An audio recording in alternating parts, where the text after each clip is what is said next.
रोग विशेषज्ञ डॉक्टर मीना नामदेव की लापरवाही से एक और जच्चा बच्चा की मौत। परिवार के लोगों ने लगाए गंभीर आरोप, जांच एवं कार्रवाई की मांग। पन्ना। जिला अस्पताल पन्ना में पदस्थ स्त्री रोग विशेषज्ञ डॉक्टर मीना नामदेव की लापरवाही से गर्भवती महिलाओं की मौत का सिलसिला थमने का नाम नहीं ले रहा है। ताजा मामला 4 अगस्त 2025 को शाम लगभग 4 बजे का बताया गया है। परिवार के लोगों ने बताया कि सांस लेने में समस्या होने पर मोना सेन पति रवि सेन उम्र लगभग 22 वर्ष निवासी ग्राम भैरहा थाना धर्मपुर को जिला अस्पताल पन्ना में भर्ती कराया गया। महिला 5 माह की गर्भवती थी। एक दिन पूर्व भी अस्पताल लाया गया था। यहां डॉक्टर नीरज जैन के द्वारा हार्ट की समस्या बताते हुए जरूरी दवाएं लिखकर हार्ट स्पेशलिस्ट डॉक्टर को दिखाने की सलाह दी गई। इसके बाद परिवार के लोग घर चले गए। दूसरे रात में फिर समस्या होने पर 4 अगस्त 2025 को सुबह लगभग 11 बजे फिर अस्पताल पन्ना लाया गया। कुछ देर इंतजार के बाद अस्पताल में भर्ती किया गया। डॉक्टर मीना नामदेव के द्वारा जांच की सलाह दी गई। इमरजेंसी जांच रिपोर्ट आने में भी 1.5 घंटे से अधिक समय लग गया। परिवार के लोगों ने आगे बताया कि हालत में सुधार नहीं होने पर हम लोगों के द्वारा रेफर करने के लिए निवेदन किया गया, लेकिन किसी ने ध्यान नहीं दिया। लापरवाही यहां तक बताई गई कि बोतल समाप्त होने पर कई बार बताने के बाद भी किसी ने ध्यान नहीं दिया, जिससे खून आधे पाइप तक पहुंच गया। शाम लगभग 4 बजे मोना सेन एवं उसके गर्भ में पल रहे 5 माह के बच्चे की मौत हो गई, जिससे परिवार के लोग जिला अस्पताल पन्ना में ही फूट फूट कर रोने लगे। परिवार के लोगों ने डॉक्टर मीना नामदेव एवं स्टाफ के लोगों पर लापरवाही के आरोप लगाते हुए जांच और कार्रवाई की मांग की है।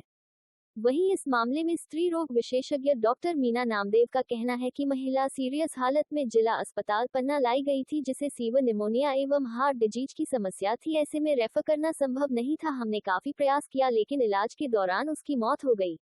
हालांकि स्त्री रोग विशेषज्ञ डॉक्टर मीना नामदेव के द्वारा हर मामले में इसी प्रकार सफाई दी जाती है। कई शिकायतों के बाद भी जांच और कार्यवाही के बारे में अब तक कुछ पता नहीं चलने पर लोगों में नाराजगी बढ़ रही है। आए थे, 5 महीने की डिलीवरी थी और हमने जाकर के मीना को दिखाया और वहाँ से 12 बजे से यहाँ उन लोगों ने भेज दिया। भेजने के बाद वो रेफ़र के लिए हमने 50 बार बोला, रेफ़र नहीं बना रहे थे। और फिर इसके बाद उन लोगों ने जांच दी। जांच 1-1.5 घंटे के बाद जांच मिली और इमरजेंसी जांच थी, वो भी 1.5 घंटा बाद मिली थी। इसके बाद हम रेफ़र के लिए हमने 50 बार बोला, वो हमें दबका के बाहर निकाल देती थी। कौन दबका देता था? यही जो अंदर बैठी हैं पड़ोस में। अच्छा। पर्चा दिए, एक बार पर्चा से फिर वो पर्चा से कह रहे हैं कि तुम वहाँ से दिखाओ, फिर रेफर बनवा के ले आओ। फिर वहाँ हम लोग गए, वो कह रहे हैं कि अस्पताल से बनेगा। फिर अस्पताल से फिर इसके बाद दोबारा पर्चा कटवाए हैं अस्पताल से। इतने में बहुत लेट हो गए। लेट होने के बाद भी हम लोग कह रहे हैं कि रेफर बनवा दो, तब तो रेफर नहीं बना रहे। अगर रेफर हो जाता तो हमारा मरीज भी सही हो जाता। 4 घंटे का टाइम बहुत होता है, 2.5 घंटे में हम पहुंच जाते हैं वहाँ। 2-2.5 घंटे में गाड़ी पहुंच जाती है। किसकी गलती मानते हैं? अब उन्हीं लोगों की पूरी गलती है।